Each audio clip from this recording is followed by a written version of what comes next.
Well, Hungary and the Hungarian government has been ready to negotiate with the European Commission on every kind of issue that they would like. We have a history of negotiations with the Commission, and we have always been ready to modify something in a plan or an economic plan if necessary. However, this debate right now shows us a bigger problem. It illustrates a larger, more underlying difficulty. And that is that lately the European Commission in Brussels and the institutions here in Brussels have increasingly become less tolerant of different political views within the European Union. And this is a problem. The European Union is a big cooperation of several member states. It covers a large part of geographical Europe. And I believe that it can only be again and remain successful if it realizes that within this Europe there are and there can be several worldviews, ideologies, value systems that need to coexist and work together. We respect other countries' decisions on migration, for example, on their educational system, on how they view a family, how they support, for instance, families and young couples with their tax systems, etc. We respect other people's decisions about those issues, but we also expect that Brussels and the European Commission respect the Hungarian decisions on these matters. These matters are solely for Hungary to decide. The Hungarian government enjoys a large support and majority in Hungary that we won at free elections. We are going to a new election cycle next spring. So these issues will be debated hotly in Hungary as well as in Brussels. But this reality of Europe in its diversity, I think, has to be maintained. And we are not going to accept the European Commission dictate to Hungary or the Hungarian government steps that it has nothing to do with and it has no formal role to play in.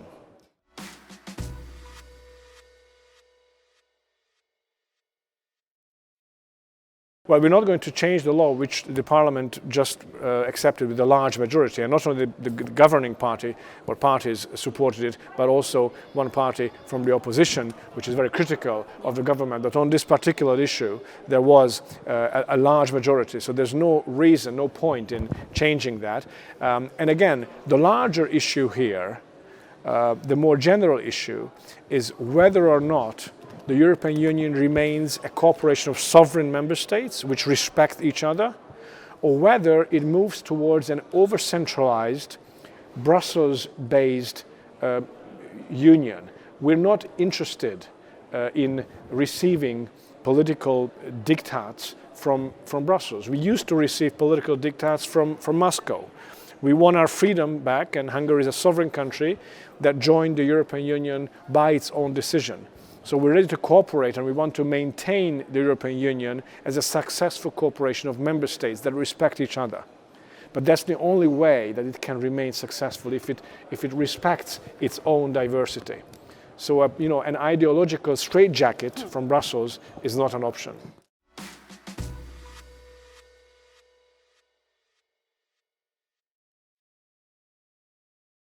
I agree, and these are all included in the Hungarian constitution. Both LGBTI people, as well as other minorities, linguistic minorities or whatever, they are protected by Hungarian law and by the constitution. The law that we're talking about is only about children and the protection of children from influences about sexuality that come too early or in a fashion that is not acceptable. For instance, I give you the concrete example. Sexual education has been and continues to be in the Hungarian curriculum, of course, and that includes information, of course, about homosexuality. However, we're not going to let LGBTI pressure groups to walk into our schools and into our kindergartens and start their propaganda about sex change and hormone treatments to people, to children like 12, 13-year-olds. That's not acceptable. It's not going to happen in Hungary, even if Brussels people here don't like it, no matter. It's the Hungarian people's decision, the Hungarian parliament's decision, and we're going to stick to that.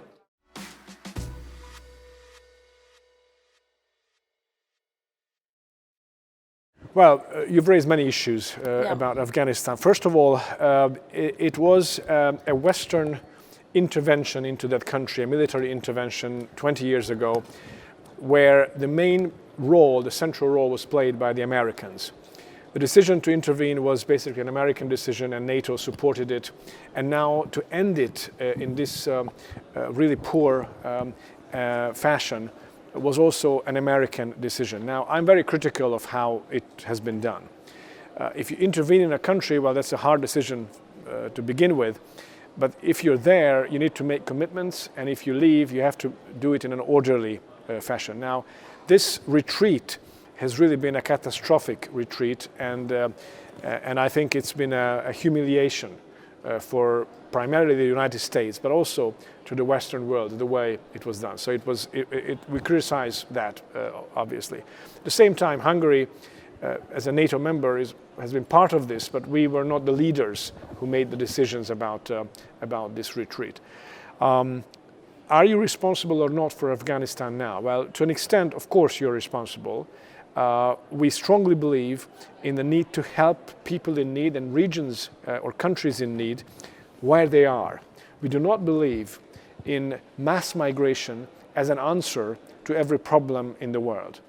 We saw already in 2015 that it was not a realistic option for the European Union to just invite into Europe millions of people from Syria, from Iraq, from all over the world. Later on it was more African countries. Now it's Afghanistan. It's just not tenable. That's not the solution. This help is needed where the problem is. Hungary has had a program, we call it Hungary Helps, where we've been spending millions of euros in helping communities in Syria, in Iraq. We have rebuilt cities, schools, hospitals, community centers, infrastructure in Syria, in Iraq, and we're taking help there where it's needed. We're sending doctors, we're sending other specialists, water specialists to help water supplies, and a number of other things. So that's important, and that's what I think the European Union should do in terms of Afghanistan.